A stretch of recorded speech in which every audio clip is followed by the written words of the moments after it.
La vie de tech, c'est simple. C'est eux et leur ordi.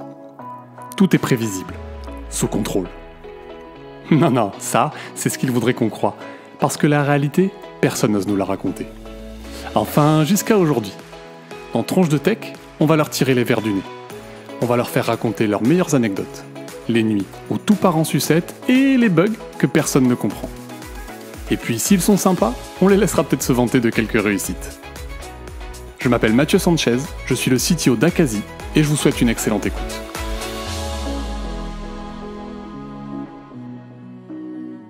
Salut, c'est moi tout seul là pour démarrer. En fait, je voulais juste vous prendre 2 petites secondes, non pas pour vous faire une pub, mais simplement pour vous prévenir que dans cet épisode, vous allez parfois entendre ce bruit, qui n'est pas le bruit le plus agréable du monde, mais qui a le mérite d'être reconnaissable. C'est pas parce que l'épisode est spécialement grossier ou je ne sais quoi. On s'est simplement mis d'accord avec Abeba pour masquer quelques mots. Donc voilà, vous l'entendrez quelques fois et j'espère que ça sera pas trop désagréable. Voilà. Sur ce, place à l'épisode. Salut Abby, comment tu vas? Salut Mathieu, ça va et toi? Eh ben écoute, nickel, en pleine forme. Mon souci du moment, c'est, tu sais, l'école nous a refilé des verres à soie. Et bah oui, mais en fait, le truc, c'est qu'il faut les gérer. J'ai aucune idée comment on gère ça et je veux pas décevoir mes enfants et faire mourir leur verre à soie, tu vois. Donc voilà, souci. Ouais, faut bien aller là pour toi, comme tu le sais, mieux que personne. Excellent. Bon, écoute, bienvenue sur Tronche de Tech. Merci. Merci de venir, d'accepter l'invitation. C'est trop chouette de t'avoir. Ça fait un petit moment qu'on se parle. Donc, dans Tronche de Tech, le principe, je te l'ai un peu expliqué, mais on va parler de toi. J'ai plein de questions pour qu'on remonte un petit peu ton parcours. Et avant de commencer avec les questions, j'ai un petit exercice qui est de te demander de te présenter en 3 phrases. Yes. Alors, moi, c'est Abby. Je suis développeuse front-end depuis 4 ans. Je travaille chez et j'ai fondé aussi une plateforme de conseil en développement web qui s'appelle Allo Mon Dev. Ok. Eh ben Abby, du coup, j'ai une première question pour toi. C'est toi, comment tu arrives dans le code? C'est quoi ton premier souvenir un petit peu? Alors, mon premier souvenir, non pas de code à proprement parler, mais on va dire dans l'informatique, c'est l'achat de mon premier ordinateur par mes parents quand j'avais 7 ans. Donc, j'étais partie en vacances chez de la famille éloignée sans mes parents. Et quand je suis rentrée à la maison, ils m'ont annoncé qu'ils avaient une surprise pour moi. Donc, wow! Et donc, j'arrive à la maison et tout, je visualise encore très bien la scène, je rentre dans leur chambre. Et là, à gauche de la porte d'entrée, qu'est-ce que je vois? Je vois un ordinateur. Et c'était incroyable, honnêtement, parce qu'on était quand même à cette époque-là, donc j'avais 7 ans, on était en 96, il me semble, 97 peut-être, et c'était pas encore si démocratisé que ça finalement d'avoir un ordinateur. C'était pas rare non plus, mais quand même quoi. Et donc c'était une vraie belle surprise. Honnêtement là, et je me rappelle de la joie que j'ai sentie quoi. Oui. T'avais une attente déjà vis-à-de l'ordinateur, en fait, comment ça se fait, tu vois, que tu savais ce que c'était ou c'était pas étranger du coup? Oui, d'où la joie, l'enthousiasme que j'ai ressenti. Je ne sais plus si à l'époque on avait l'ordinateur aussi à l'école. C'est un peu difficile pour moi d'identifier le moment à partir duquel j'ai découvert les ordinateurs. Donc c'était peut-être via l'école, dans la salle informatique, ou bien peut-être tout simplement à la télé via les médias quoi. Tu comprends vite que c'est quand même quelque chose de très puissant finalement. Ouais. Ok, excellent. Et qu'est-ce que tu comptais en faire de cet ordinateur? T'avais déjà des idées ou juste c'était Honnêtement, non, pas vraiment. Je me rappelle juste l'avoir allumé. Je crois que je connaissais déjà Adi quand même à ce moment-là. Ouais, quel truc éducatif là. Exactement. À ce moment-là, en fait, il y avait Adi sur l'ordinateur qui était déjà préinstallé. C'était un Windows 95.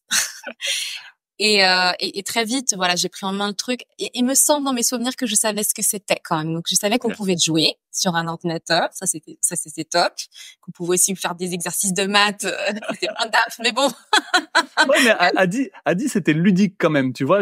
Oui. J'ai le souvenir de ce truc où tu t'apprends, mais franchement, t'avais des compétitions et tout. C'était rigolo quand même. Mais c'était déjà de la gamification de l'apprentissage. Mais franchement, ils étaient hyper forts. Je trouve qu'ils étaient hyper forts. Ouais. Il y avait Ouais, pas encore le terme gamification, tu vois. En fait, c'était précurseur là-dessus. exactement, vraiment. Donc ça, voilà. Maintenant, tu vois, quand on est en train d'en discuter, je me rends compte que je savais qu'on pouvait, ça, c'était un outil effectivement, on pouvait faire des activités sympas et ludiques. Voilà, des jeux, entre autres. Je réfléchis et après, au-delà de ça, bon, il y avait le traditionnel solitaire, mais ça m'amusait moins. Par contre, bah, la partie code en tant que telle, non, j'en suis pas, j'ai pas exploré ça. Je me suis pas demandé comment ça fonctionnait. J'ai pas été non plus amenée à me le demander à ce moment-là. Ouais, ok.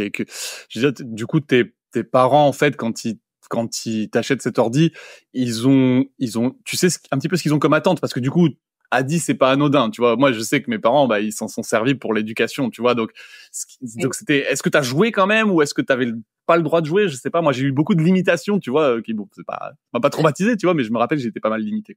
Ouais, à mes parents aussi, hein, limitaient pas mal, donc l'usage, enfin voilà, de l'ordinateur, mais j'avais le droit de jouer. Et j'ai par hasard, avec mon père et mon frère, on a découvert lors d'une brocante notamment un jeu qui s'appelle LBA, Little Big Adventure, qui était donc vendu en CD-ROM, parce qu'on est des anciens ici. C'est ça, ouais, exactement. Est-ce que le mot est encore assez répandu? Je sais pas, je sais plus. Hein. Est-ce qu'on doit pas mettre une petite définition de ça? Ouais, c'est ça. Donc un CD-ROM, c'est comme un DVD, mais tu peux mettre beaucoup moins de choses dessus, quoi. C'est quoi? C'était 800 mégas, un truc comme ça, 600 mégas. Ah ouais, tu vois, je savais même plus. Bah moi, j'ai aussi connu les disquettes, ce qui était encore plus antique. Clairement. Mais là, c'était quand même en CD-ROM. Et c'était donc le volet 2 de LBA qui était vendu lors de cette brocante. Et donc vraiment, en fait, on a tout de suite été amenés par la jaquette parce qu'elle était très colorée. C'est un jeu d'aventure avec des humanoïdes bah, qui sont des extraterrestres en l'occurrence, voilà, qui doivent accomplir un certain nombre de missions, notamment le personnage principal Twidsen. Et voilà. Et ça, voilà, on y a passé des heures et des heures et des heures avec mon frère, je me souviens. Et donc, oui, clairement, on avait le droit de jouer quand même. Oui, oui, oui. Okay. Et oui, bien sûr qu'il devait y avoir aussi je pense qu'il y avait aussi une volonté de la part de mes parents, là, je parle pour eux quand même, mais de faire en sorte que je puisse maîtriser un outil qui allait être de plus en plus important. Ouais. Ouais, et du coup, ils avaient un petit peu anticipé l'importance que ça allait prendre, un peu comme aujourd'hui, on dit, faut que tout le monde connaisse l'IA, tu vois, c'est un peu pareil, en fait, il y a un peu ce truc. Ouais. Eux aussi, ils ont été pionniers. Ok, excellent. Ouais, ouais, c'est bien, c'est sympa. Mais je trouve que c'est chouette les parents qui se disent, je prépare, ils préparaient déjà ton avenir, donc c'est chouette. Ouais, tu vois. Et LBA, juste, attends, le pitch, c'était quoi? Donc, c'est extraterrestre, mais c'était quoi le début de l'aventure? Tu te rappelles qu'est-ce qu'on est censé faire dans ce jeu? Alors, dans LBA, tu incarnes Twidsen, qui est donc cet extraterrestre humanoïde, qui, dans le volet 2, même, comme dans le volet 1, il me semble, doit terrasser un grand méchant qui, il me semble, veut prendre le pouvoir de la planète où ils vivent, je crois. Ok. Donc, c'est un truc comme ça, et donc, tu as une succession de missions à accomplir dans ce sens. Ok, d'accord. Je me rappelais plus, effectivement. Enfin, j'ai des images un peu en tête qui reviennent, mais c'est vrai que ça date un peu, quoi. Et je crois qu'il y a un petit truc à la Mario, dans le sens où est-ce que tu dois pas sauver, peut-être dans le volet 1, tu dois sauver ta princesse, quoi. Ah, okay. Et dans le volet 2, elle est enceinte, donc bon, aussi se bouger les fesses, parce que si t'as envie d'assurer l'avenir des tiens. C'est critique. Après, à la fin, l'image de fin, tu sais, dans les scènes finales, il me semble que tu vois le bébé, dans la poussette, etc. Ah ouais, ok. Ouais. To be continued, ok. Ouais. Mais sauf que ça n'avait été continué. C'est vrai, ils ont arrêté après le 2, il y a jamais de 3. Parce que du coup, le studio, en fait, donc c'est un jeu français, et le studio qui l'a développé, je crois qu'il est capoute maintenant. Ah ouais, ok. Mais il y a des communautés sur Internet qui plébiscitent malgré tout la création d'un 3. Tu peux même trouver les pistes. Encore là? Mais oui. Excellent. Ouais. C'est génial. Ok, bah peut-être un jour il y aura un fan qui refera une version, j'en sais rien. Excellent. Ah ouais, ça serait cool. et tu disais juste après, ce truc-là te met pas dans le monde du dev en fait, donc toi derrière en fait l'ordi est un outil, un jeu, mais ça va pas être le centre de ta carrière quoi à ce moment-là. Exactement. Non, je suis partie vers les lettres, après une école de commerce et les métiers en fait qui y sont liés, donc du développement commercial, du marketing. Ok, très bien. Bon, ok, je te propose de passer à la question suivante. Est-ce que t'as un pire souvenir pro, peut-être lié à la tech, pas forcément. Oui, un pire souvenir pro, du coup, c'est, comment on appelle ça? C'est lors d'un entretien. Ouais. Un entretien que j'ai passé pour trouver mon premier job en tant que développeuse web. Donc j'arrive à l'entretien, voilà, ça se passe relativement bien et à un moment donné, je leur dis que c'est une recherche d'un premier job quoi en tant que dev. Okay. Et là, ils me regardent mais avec une tête de 3 pieds de long quoi. Et les deux, d'ailleurs, c'était deux recruteurs, deux personnes en face de moi. Okay. Ouais, génial. Et là, je dis, oh là là, ça va être long, je sens. Ouais, okay. Ils se sont fermés, en fait, complètement fermés. Et ce qui s'est passé, c'est qu'après ça, l'une des deux personnes m'a demandé d'expliquer à quoi correspondait une fonction map, une fonction filter. Okay. En JavaScript. Et c'était des fonctions que j'utilisais absolument tous les jours, même à ce stade-là. Ouais. Et là, incapable, d'expliquer ça clairement. J'ai pas cessé de bafouiller. C'était blocage quoi. en fait. Ouais, clairement. Donc autant dire que on a continué à jouer la comédie le reste de l'entretien, mais même montré les bureaux et tout. Enfin, vraiment, voilà, histoire d'être bien dans l'hypocrisie comme il faut. Et il va sans dire que non, jamais raté. Ouais, ok. Et donc du coup, en fait, ce que tu dis, c'est déstabiliser. Et en fait, t'as un peu ce côté. Je vois un peu cette sensation où tu black out. En fait, c'est-à-dire qu'en fait, t'as comme un grand vide dans ta tête et du coup, même des trucs simples, t'arrives plus à les. C'est pas une sensation très agréable, quoi. Ouais. Et du coup, comment t'analyses un peu ce qui s'est passé? C'est en fait, ils ont entendu le premier job et quoi, ça correspondait pas à ce qu'ils attendaient ou sur la fiche en fait où il y avait un problème de. Enfin, je veux dire, tu le sais. Est-ce que toi, si tu regardais le poste aujourd'hui, tu te dis, effectivement, en termes d'expérience, j'étais trop junior ou qu'est-ce qui s'est passé là-dessus? Non, c'était tout simplement leurs attentes, hein. Okay. Clairement, parce qu'en fait, j'ai quand même eu un screening avant ça. Il y a un RH qui m'a appelé. Voilà, le feeling était bien passé. Aussi, c'est pas juste une question de feeling, hein, de façon purement rationnelle. Il m'a posé des questions pour voir si ça pouvait matcher avec eux. Donc, a priori, c'était censé le faire, sauf que, étrangement, un petit problème de communication en interne. Et j'en ai été la malheureuse victime. Mais en fin de compte, en fait, c'était dans une boîte qui, d'après les échos que j'en ai eus, n'était pas faite pour moi. Donc, c'était a blessing in disguise, comme on dit. Voilà. Oui, puis c'est sûr que le critère de dire pourquoi s'arrêter parce que c'est un premier job, c'est en fait, je veux dire, pourquoi, enfin, je trouve ça bizarre toujours ce critère. Il faut que tu aies une première expérience professionnelle. Bon, en fait, des premières expériences professionnelles, il y en a plein des différentes et il y en a qui veulent dire quelque chose, d'autres pas. Tu vois, enfin, je sais pas. Peut-être que effectivement, si tu cherches quelqu'un qui a 20 ans d'expérience, parce que vraiment c'est un poste très senior, je comprends. Mais en fait, à un moment, je comprends pas en quoi c'est discriminant. C'est ça qui me perturbe un peu je sais pas, dans le raisonnement, dans ce qui s'est passé. J'ai du mal à comprendre ce qui s'est passé exactement. C'est comme ça. C'est vrai que ça aurait été mieux peut-être de pousser un peu plus peut-être ce que j'étais capable de faire techniquement, pour avoir une idée un peu plus. Mais bon, en fait, c'est ça aussi, c'est l'image que ça renvoie, le fait d'être une personne débutante, quand même pas juste junior, mais vraiment débutante. On va pas se mentir, hein, dans l'écosystème de la tech, ça reste pas très sexy, en fait, comme profil pour la vaste majorité des boîtes. Donc, en fait, tu vas même pas essayer de comprendre ce que la personne peut apporter comme plus-value. Tu vois, là, par exemple, tout de suite, il y a une fermeture totale des deux personnes en face de moi qui montraient bien que c'était dead, en fait, qu'il n'y avait pas d'ouverture d'esprit par rapport au fait que, voilà, je pouvais apporter quelque chose de positif.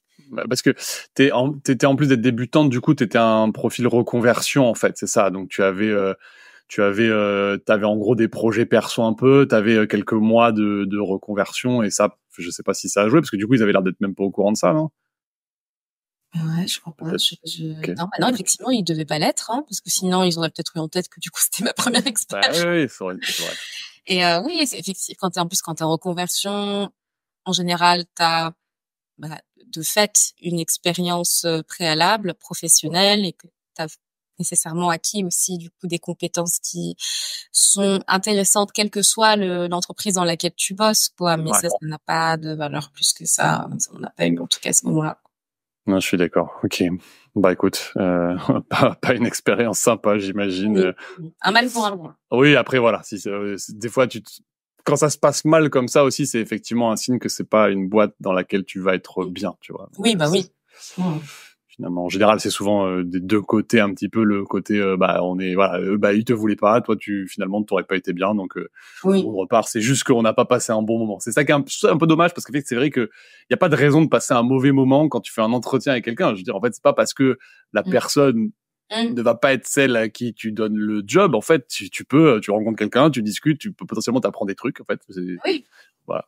Oui, tu peux être une personne correcte aussi. Moi, je sais très bien que cette boîte, du fait de cette expérience et aussi des échos que j'en ai eus, quand j'en parle en fait à d'autres personnes, je leur dis voilà ce qui s'est passé. Donc ouais, bien sûr. je la recommande absolument pas en fait. Donc tu vois, Ouais. c'est via les entretiens que tu entretiens toi en tant qu'entreprise une certaine image. Tant pis. Non, mais c'est un très bon point. Je sais plus où j'avais lu ça, mais de dire en fait l'expérience de recrutement, il faut la soigner aussi bien pour les gens que tu recrutes que pour les gens que tu recrutes pas, parce qu'en fait ça devient en plus des ambassadeurs ou des détracteurs de ta boîte. Un entretien, quand tu as un process super clean et que tu as bien traité les gens et que voilà tu es très respectueux, les gens ils se disent j'ai pas été pris, mais en fait cette boîte elle avait l'air cool et en vrai j'ai envie peut-être d'y aller un moment. Enfin bref, c'est entre guillemets, c'est du marketing. Non, c'est de la marque employeur en fait. Ouais. Bon, écoute, voilà, n'allez pas dans cette boîte qu'on sait pas qui c'est, mais voilà. Oui. Abby, du coup, est-ce que t'as une expérience particulièrement marquante de la prod? Alors oui, j'ai eu l'occasion de faire quelques MEP manuels, une dans ma précédente entreprise, mes aides publiques, la première en l'occurrence, où j'ai été accompagnée voilà par le CTO Okay. pour faire cette MEP et on était dans une start-up et du coup on faisait vraiment les choses de façon très très manuelle. Il m'a montré tous les fichiers, configurés pour faire la MEP en question. Et ça, c'était vraiment super parce que tu vois ce qui se passe finalement derrière, quoi. Tu vois, toi, une fois que tu as poussé ton code pour que ce code se retrouve sur le site en ligne, tu peux voir le pont qu'il y a entre les deux. Et donc ça, c'était super chouette. Et j'ai aussi eu l'occasion de le faire là chez et clairement, tu te sens comme là, t'as plus quand t'as par exemple des MEP, tu vois, qui sont prévus de façon automatique chaque jour, même là, tu te sens un peu comme une entreprise qui débarque chez Wall Street, qui entre en bourse et qui sonne la cloche de Wall Street pour annoncer l'ouverture de la bourse. Tu te dis wouh, t'as un super pouvoir. Plus on n'a pas expliqué pour ceux qui connaîtraient pas le terme, mais une mise en MEP, c'est mise en production, c'est quand tu prends ton code et que que l'appli que les gens voient, en fait, tout d'un coup, elle a ton code à toi. Donc, toi, ce qu'on appelle, tu déploies, quoi. Et t'as le souvenir, parce que tu me parles, est-ce que t'as un souvenir particulier à cette première fois que tu l'as fait? Ou est-ce qu'à chaque fois, ça te fait un sentiment de ouf?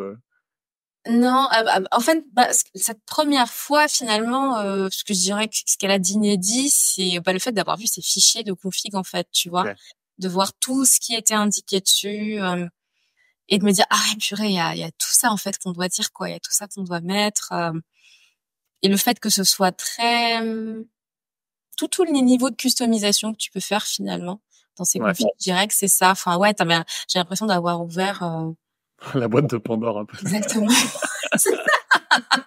Mon Dieu, qu'est-ce qui se passe dans ce truc? Et à la fin, l'espoir que rien ne pète, tu vois. C'est ça.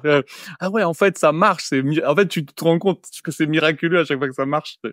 Donc, je dirais que ça, c'est ça que je visualise en particulier par rapport à cette première MEP. Ok.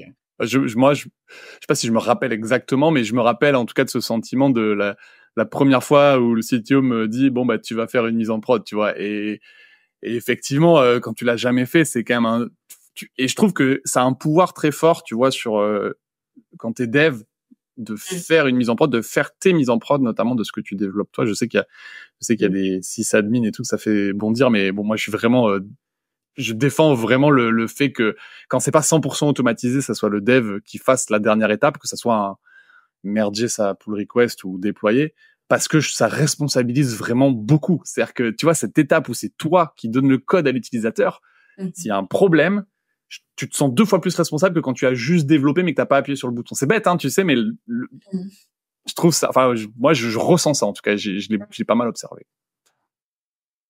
Ok, donc ta première MEP. Et est-ce que maintenant, il y a un truc un peu what the fuck que t'es fait avec du code? Ouais. Alors, j'étais sur le site de ma banque parce que je voulais ajouter un compte dans mon espace, en fait, pour pouvoir le gérer, comme tous les autres comptes. Ok. Donc, sur la page en question du site, il fallait renseigner le numéro du compte, quoi, et après soumettre le formulaire. Je fais ça, je clique sur le bouton pour soumettre le formulaire, et là, j'ai un vieux message tout pourri, très générique, dit « Ça n'a pas marché ». Je fais « Qu'est-ce qui se passe? C'est pas très clair, là. C'est quoi cette UX, là? Je ne suis pas d'accord. » Erreur inconnue. Ouais, tu vois, vraiment un truc très lacunaire. Ouais. Je me dis, ah, ça va pas le faire. Et là, réflexe de dev, j'ouvre la console Ok. direct. Je me dis, bon, j'ouvre dans la console l'onglet network. Ah ouais, ok. Je dis, ah ouais, je veux le max d'infos, je veux voir ce qui se passe, quel call est effectué, tatati, tatata. Ouais. Donc, je soumets de nouveau le formulaire et là, j'identifie en fait l'endpoint qui est concerné en poste. Et là, je vois le retour, la réponse du serveur qui me dit un peu plus précisément le souci. Je vois que c'est un problème de formatting de mon numéro de compte. Ok. Et je vois aussi le format en fait de numéro de compte qui est attendu. Et je me rends compte que je n'avais pas pris suffisamment de chiffres dans mon numéro de compte. Parce que t'as 15 000 numéros, t'as l'IBAN, t'as le numéro de compte, et même là-dedans, t'as un certain nombre de chiffres qu'il faut prendre, pas apprendre, je sais pas quoi. Donc bref, je vois clairement le formatting qui est attendu. Et là, je dis, ah, d'accord. Et donc, je renseigne les premiers chiffres qui sont les mêmes, quel que soit le compte, quelle que soit la personne, etc. Et après, mes chiffres à moi perso, je soumets le formulaire et là, ta-da-da! Ça marche, ok. T'as résolu le... Ok. Du coup, marrant que ça ait marché, ouais. Donc, en fait, le message était présent, finalement, dans l'API, mais il n'était pas correctement affiché pour les utilisateurs, en fait, c'est ça. Voilà. Donc, un problème côté design. Ouais. Ou bien produit même, clairement. Oui, puis des fois même organisationnel. T'as une équipe back, une équipe front, et ça communique pas toujours parfaitement et tout. Voilà. Ok. En quoi le dev peut t'aider dans ta vie de tous les jours.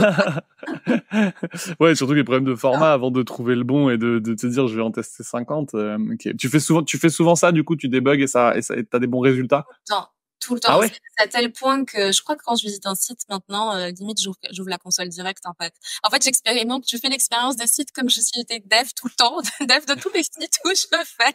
Et ça m'aide tellement, genre les sites de l'État. Là, je vais pourrir l'État. Hein. Voilà, je m'en fiche, mais ça c'est vrai. Je te jure, leur serveur ne fonctionne plus à partir de 21h. Je ne rigole pas. Le nombre d'erreurs 500 que je me suis tapé sur toutes sortes de sites est hallucinant. De l'État, je précise du coup. Je fais, ah ouais, d'accord, ok. Bon, je sais que les moyens sont limités, mais quand même. Oui, parce que c'est ça en fait. Concrètement, ils doivent à partir d'une certaine heure, ils doivent mettre moins de serveurs en se disant qu'ils ont moins de charge. Sauf qu'en fait, ils en mettent pas assez, quoi, a priori. Ouais, tu vois, je me dis, je pense pas qu'on soit 15 000 gugus, tu vois, non plus à 22h35, tu vois, sur le site auto-entrepreneur.ursaf.com, qui n'est pas le plus agréable qui soit. Mais voilà, tu vois, enfin, même ça, c'est pas suffisant pour nous. Tu te dis, ça, c'est train, quoi. C'est clair. Ok. Du coup, mais après, ils ont je sais pas, ils font plein de trucs en open source. L'État, maintenant, ça se trouve, tu peux leur remonter des trucs, ça se trouve. Je sais pas. Ouais. Non, j'ai pas le time. On verra peut-être si j'ai un brin d'altruisme qui se déclenche en moi. À un moment, ouais, si t'as envie de sauver mais sauver les auto-entrepreneurs, parce que c'est effectivement. Après, le site de l'URSSAF, ils l'ont refait quand même, ils ont refait des trucs, il est pas si mal. Ça dépend en fait. Ça dépend, par exemple, quand tu veux faire certains changements. Maintenant, tu as le choix entre un site qui s'appelle Guichet Unique, qui est assez récent. L'INPI, là, ouais, c'est ça. Et le site de l'URSSAF. Alors, l'URSSAF, quand tu veux modifier certains trucs par rapport à ton statut, tu peux le faire sur le site de l'URSSAF directement quand tu as un statut de libéral, de profession libérale, quoi, qui est souvent le statut des personnes qui proposent effectivement des choses comme nous, tu vois, finalement, sur le web. Et cette partie-là de la plateforme, tu vois, qui est dédiée au fait de pouvoir faire des changements, elle est dégueulasse. las, dégueulasse, c'est moche, et ça fonctionne plus après 21h. Ok, excellent.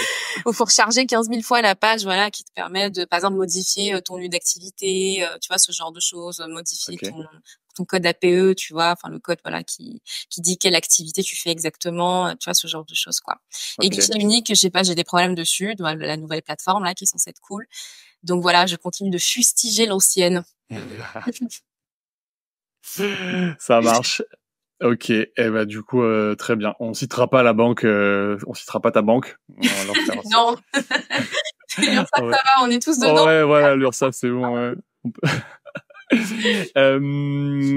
Abby, maintenant, est-ce que si je te demande une anecdote marrante sur toi, ouais, qu'est-ce que t'as en magasin? Qu'est-ce que j'ai? Attends, je fouille dans l'arrière-boutique là. Alors, comme vous pouvez le voir là, pour les personnes qui verront la version vidéo du podcast, j'ai des lunettes et j'ai des traits qui font penser à une intello. On m'a toujours prise pour une intello. Ok. Physiquement déjà, et ça c'est quelque chose qui me gênait, notamment quand j'étais plus jeune. Voilà, genre au début de la vingtaine, je me suis dit non, j'ai envie d'avoir une image de badass. Et qu'est-ce que je peux faire pour ça? Je me dis je vais me faire un piercing au tragus que vous pouvez peut-être voir là. Vous voyez le trou là qui est là. Je sais pas, du coup c'est pour ceux qui voient pas, qui savent pas ce que c'est le tragus, parce que c'est le, je sais pas comment, c'est au niveau de l'oreille en fait, c'est le truc qui tient ton écouteur. Voilà, ça c'est une bonne description. Oui, ouais, exactement. Donc je me dis je vais me faire un piercing là, je fais mon piercing, je suis super contente, c'est très joli, etc. Le lendemain, j'étais stagiaire à l'époque. Le lendemain, tu bossais déjà, ok, ouais. Ouais, voilà. Okay. Donc j'avais 21 ou 22 ans. Okay. Et je repars au boulot. En plus, je me rappelle, il y avait un gros événement et tout, machin, et toute la boîte, amphithéâtre et tout. Je me dis voilà, comme ça tout le monde va voir que désormais je suis un voyou, quoi, je suis une bandite. Mais t'étais dans un milieu, je veux dire, c'était vraiment un truc de ouf, ou je veux dire, parce que tu vois, t'es en start-up, en fait, on s'en fout, tu vois, je veux dire, enfin bref, j'exagère, mais il y a un peu ce côté. Alors, j'étais chez Microsoft et c'était donc au début des années 2010. Et franchement, à l'époque, les gens, ils s'habillaient. Alors, je sais pas maintenant comment c'est aujourd'hui, hein, mais à l'époque, les gens s'habillaient super classe, quoi. Clairement, c'était les talons de 12, c'était, presque une bande, un tout petit peu plus décontractée quand même, mais avec beaucoup d'élégance. Aujourd'hui, on met tous des baskets et tout. Bon, il y a plein de choses qui se sont aussi produites depuis. Ouais. Mais à l'époque, les gens s'habillaient, voilà, en tout cas dans cette entreprise-là spécifiquement, de façon quand même assez élégante. Donc je me suis dit, voilà, ça va vraiment jurer avec cet environnement. C'était mon attente. Mais que nenni. Aucune des personnes de mon équipe s'en est aperçue. Du coup, je leur ai dit, regarde. Ah, c'est cool. Ah, c'est cool. On passe à autre chose. C'était pas le but. C'était pas ce que je voulais. Je m'attendais à plus d'étonnement, quoi. Ouais, bah oui. Et donc, pour les personnes, du coup, qui regarderont le podcast, donc, via la vidéo, vous l'aurez vu, hein, j'ai plus de piercing au tragus, j'ai juste le trou. Parce que ça ne servait à rien. Est-ce que t'as pas voulu faire des surenchères après, te teindre les cheveux en bleu ou un truc, tu vois, non, Non, je voulais continuer à surcharger mon oreille. Alors, je voulais faire un industriel qui est en fait un piercing qui est une grosse barre qui va vraiment transpercer deux côtés de l'oreille en haut. Et donc là, clairement, c'est quand même beaucoup plus présent et ça aurait pu avoir un peu plus d'impact. Mais après, j'ai eu la flemme. Ça valait pas l'investissement. Bon, non. De toute façon, t'as pas eu droit à un nouveau surnom, donc tant pis, quoi. Ok, chouette. Et maintenant, est-ce que si je te dis la chose qui t'énerve le plus? La misogynie. Misogynie. Ouais, non, vraiment. Ouais. Surtout ces tout derniers temps, là, ma rage a encore augmenté parce que j'ai lu un livre qui s'appelle Endo Girls, qui parle du coup de l'endométriose, une maladie qui touche... Alors, je veux pas dire de bêtises au niveau des chiffres, mais peut-être entre 10 et 20%. Il me semble que des femmes, donc vraiment, qui est loin d'être anecdotique, et qui provoquent des douleurs très très importantes et qui en fait sont des lésions qui ont lieu dans l'appareil génital, mais aussi dans d'autres organes comme les reins, comme le rectum aussi. Enfin vraiment, ça peut se répandre quoi dans le corps. C'est au moment des règles ou pas du tout? Alors, tout le temps? je crois notamment, mais ça peut aussi avoir lieu Ah ouais? plus souvent que ça. Ouais, c'est vraiment très invalidant. Enfin, après, la douleur peut varier d'une personne à l'autre, mais ça peut être très très très fort. Et encore une Tu sais, fois, voilà. c'est génétique comme maladie ou Je pourrais pas te on sait dire. pas trop en fait, on sait pas trop. Alors, bah, il y a très, comme c'est une maladie de femmes et que Ouais, tout le monde a toujours adoré les femmes, hein, n'est-ce pas? Forcément, bah, les études jusqu'alors ont été assez limitées. Là, maintenant, tu as de plus en plus de sensibilisation, de connaissances, même dans le grand public, hein, du fait tout simplement qu'elle existe, cette maladie, et à peu près bah, des symptômes qu'elle provoque. Maintenant, vraiment, les caractéristiques, on va dire précises, je les ai pas forcément en tête. Ce que je sais, par contre, et ce qui était très marquant en fait dans ce livre Endo Girls, c'est qu'ils disent que lors de l'Inquisition, Ouais. il y a des femmes qui ont été conduites sur le bûcher parce qu'on estimait que des femmes du coup qui souffraient, on suppose, hein, d'endométriose, parce qu'on estimait que les douleurs qu'elles ressentaient là dans le bas-ventre ne pouvaient être que l'œuvre du diable. Et waouh, en fait, alors je sais qu'il y a plein de meufs qui ont été brûlées, enfin voilà, pour rien du tout, ça c'est sûr. Mais alors ça, quoi, tu vois, c'est un truc sur lequel t'as littéralement aucune maîtrise, quelque chose qui te pourrit la vie. On t'assassine d'une manière tellement cruelle pour ça. Ouais. Ça me tue, quoi. Ça me tue en fait de me dire en fait qu'à tout moment je peux découvrir un nouveau truc sur ce qui a pu être fait aux femmes. Ouais. Qui a été fait aux femmes tout court dans ce monde et qui est encore plus dingue que ce que j'ai découvert la veille, quoi. Ouais.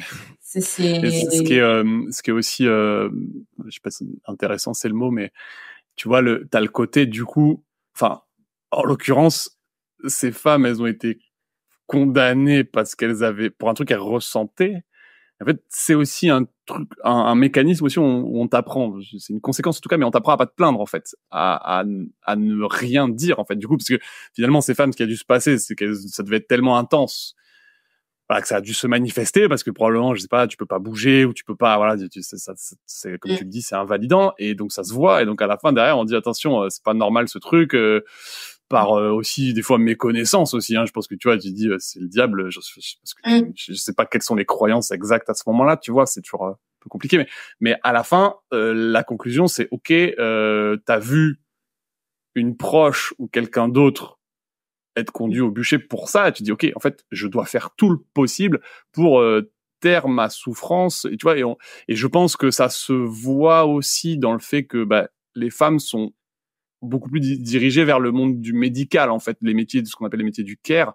C'est parce qu'en fait, on leur a peut-être aussi appris à pas se plaindre et à prendre soin des autres, tu vois, d'une certaine mesure. J'imagine que ouais, il doit y avoir des liens. Après, le care, c'est parce qu'on te fout là-dedans. Enfin, socialement, t'es encouragé à être dedans, même de façon très insidieuse, même très inconsciente. Enfin, vraiment depuis ton premier souffle en tant que femme, en tant que fille d'abord.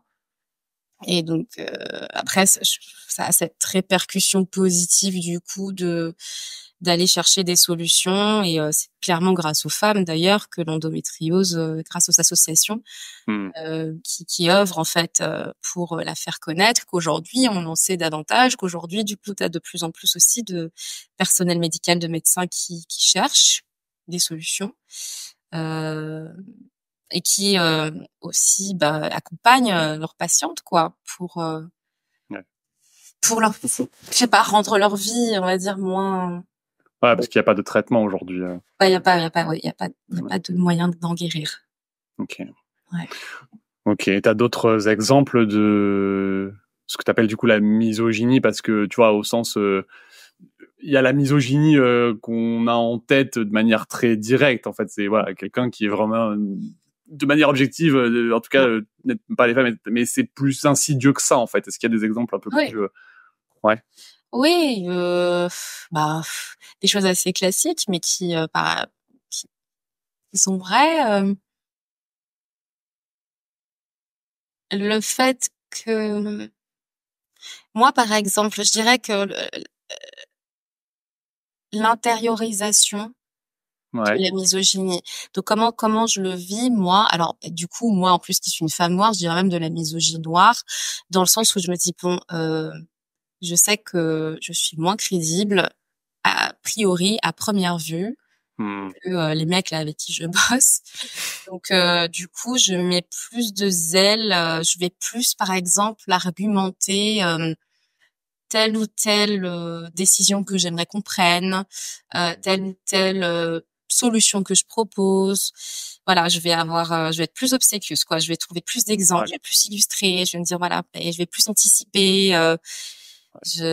Parce que voilà, je sais que c'est ça. Et même ma voix, par exemple, ma voix, je vais la poser davantage, je vais la rendre plus grave.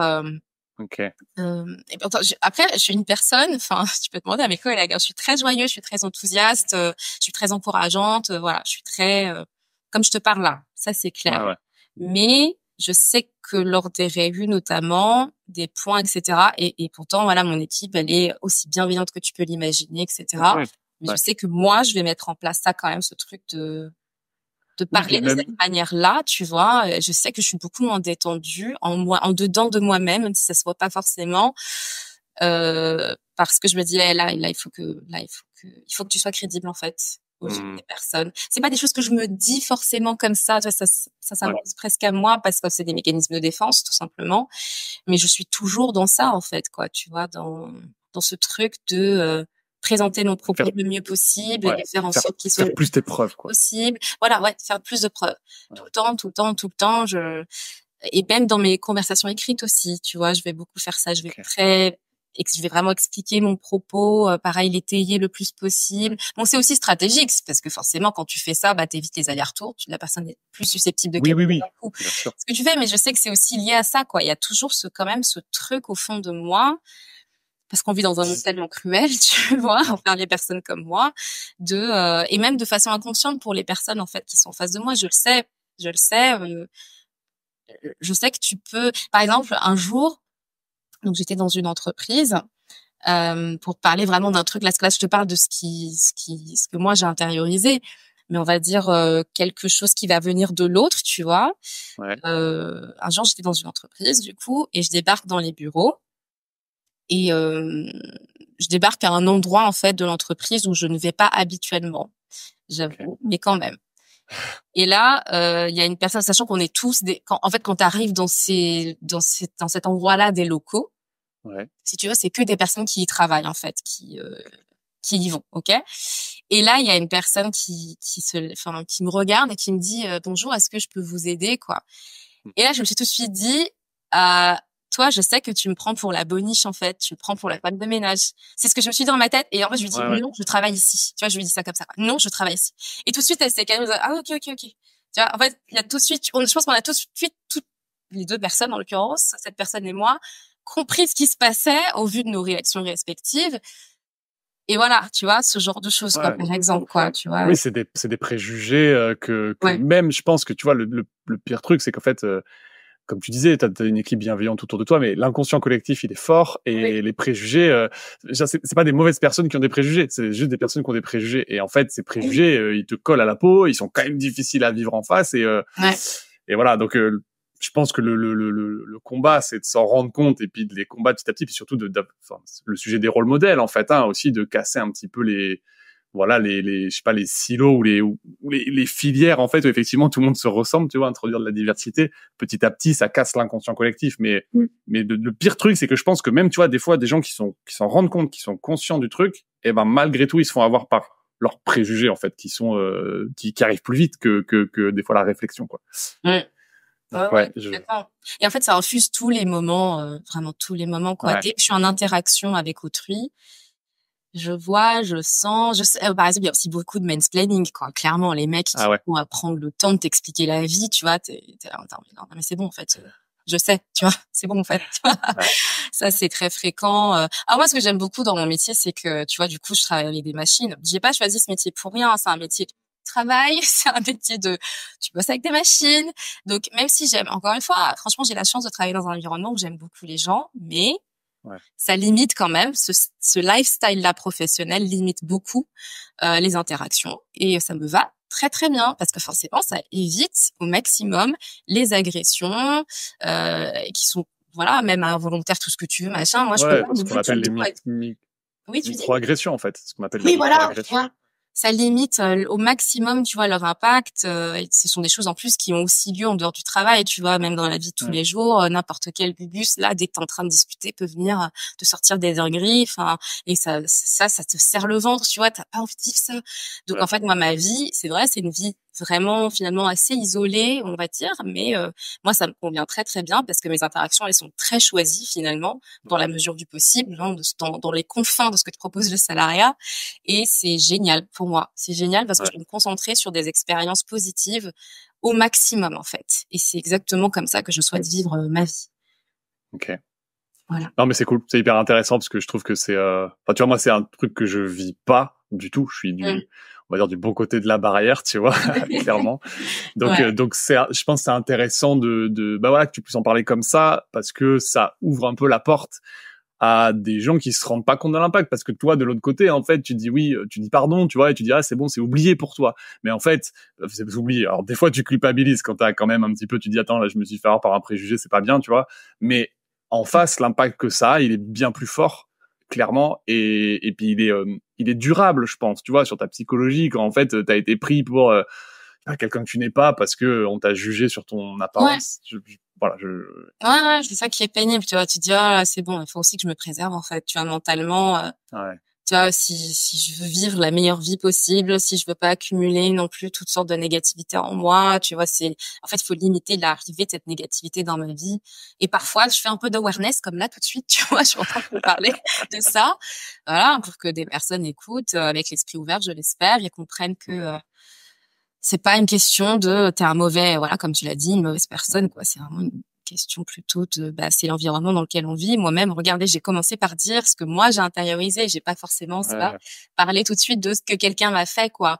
Parce que on est tous dedans. Moi aussi, je sais comment on est perçu. Moi aussi, moi-même, tu vois, malheureusement, je sais que, en termes de perception de moi-même, et pourtant j'ai autant d'estime de soi que possible, je pense, en tout cas à ce stade de ma vie, envers moi-même, mais malheureusement, je me perçois pas aussi bien que d'autres personnes sur cette planète, quoi.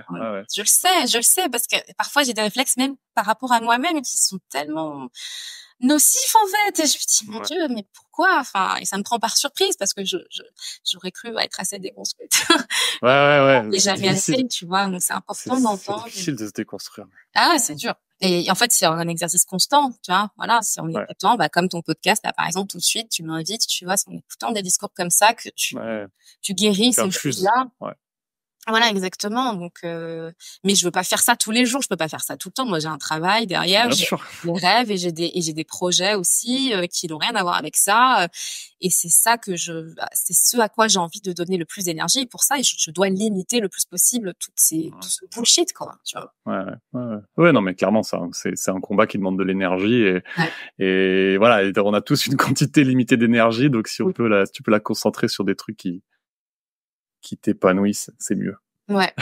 D'ailleurs, je finirai par dire que j'ai beaucoup d'admiration envers les activistes et les militants qui œuvrent justement, qui font ça, mais beaucoup plus, et qui font des études là-dessus et qui écrivent là-dessus. Enfin, vraiment, c'est ça leur métier, en fait. Tu vois, c'est d'être dans cette sensibilisation-là constamment, parce que c'est un vrai sacrifice en termes de santé mentale. Et vraiment, je leur remercie parce que c'est grâce à ces personnes-là que, moi, ma vie, elle n'a rien à voir avec celle de mes grands-mères, par exemple. Tu vois, rien à voir, quoi. J'ai infiniment plus de liberté, et voilà. Ok, on va souhaiter que ça continue dans cette direction. Oui. Croisons les doigts.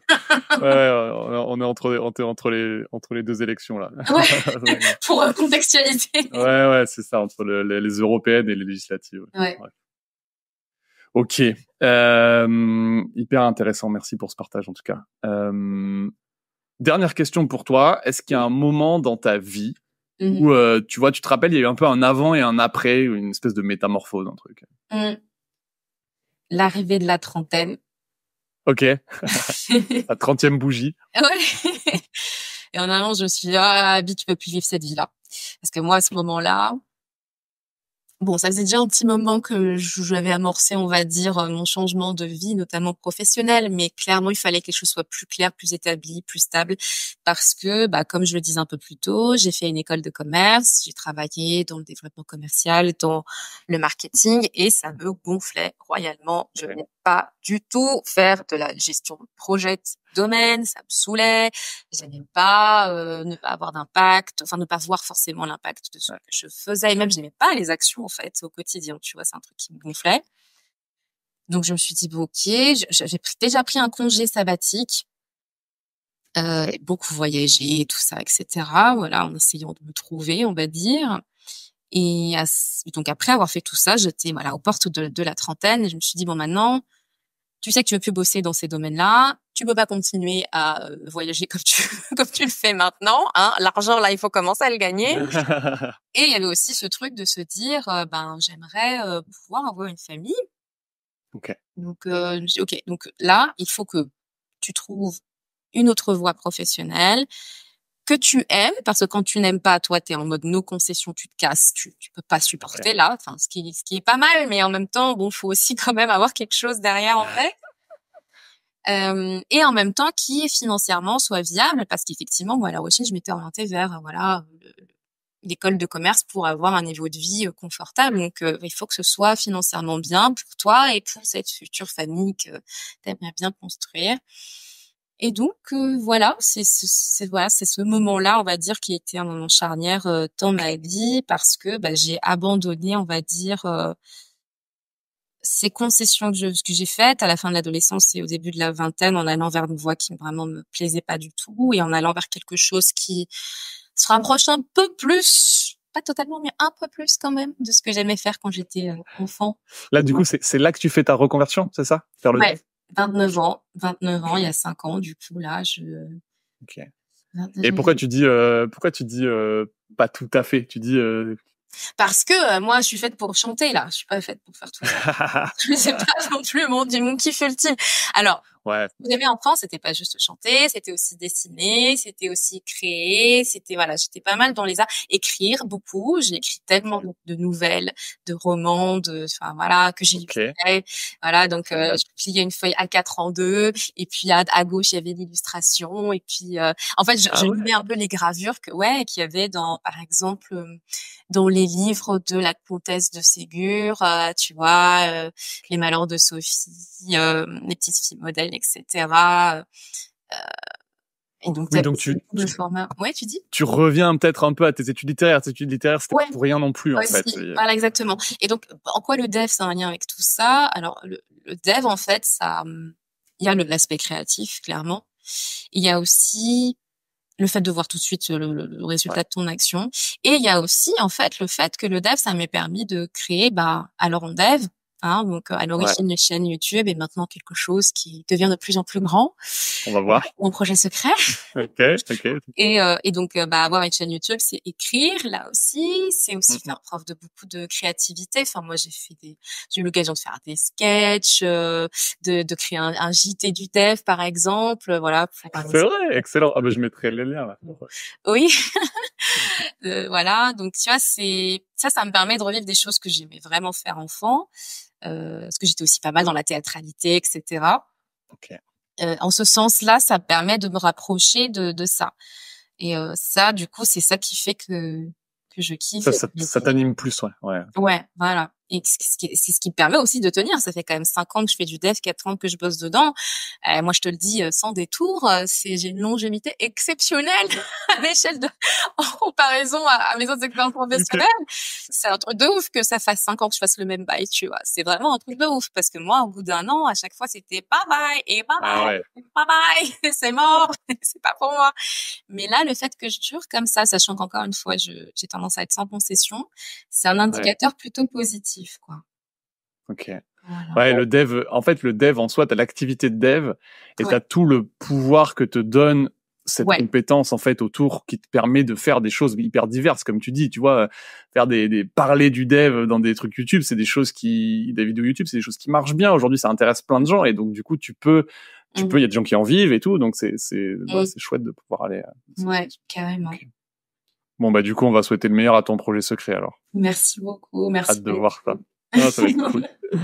On arrive au bout, du coup, Abby. Est-ce que je peux te laisser un petit mot de la fin? Oui, alors, inscrivez-vous sur alorsondev.com. Voilà. Donc, pour être au courant de ce projet secret qui est pour vous, ok, vraiment, c'est quelque chose qui m'a été hyper utile dans ma carrière à moi. Et regardez, là aujourd'hui, je suis une dev front confirmée chez Le Bon Coin et très heureuse de l'être. Donc, et qui travaille dans d'excellentes conditions d'un point de vue technique, d'un point de vue humain, etc. Donc, ce projet secret va vous aider à vivre la même expérience. Ça, je le sais. Ok. Donc, allez sur alorondev.com, c'est très simple. Il y a juste un petit input où vous pouvez mettre votre email et dedans. Et grâce à ça, vous serez au courant de la sortie de ce projet secret qui va arriver cette année. Bientôt. Voilà, c'est ça mon mot de la fin. Bon, génial. Non, mais écoute, très bien. Je mettrai les liens dans la description de l'épisode, comme ça, ils pourront trouver ça facilement. Trop cool. C'est super. En tout cas, merci à toi. C'était hyper riche. C'était intéressant d'échanger. Trop cool. Donc, merci d'être venu. Merci pour tout ça, Abby. Et puis, à bientôt. Merci à toi, Mathieu. À bientôt. Salut. Salut.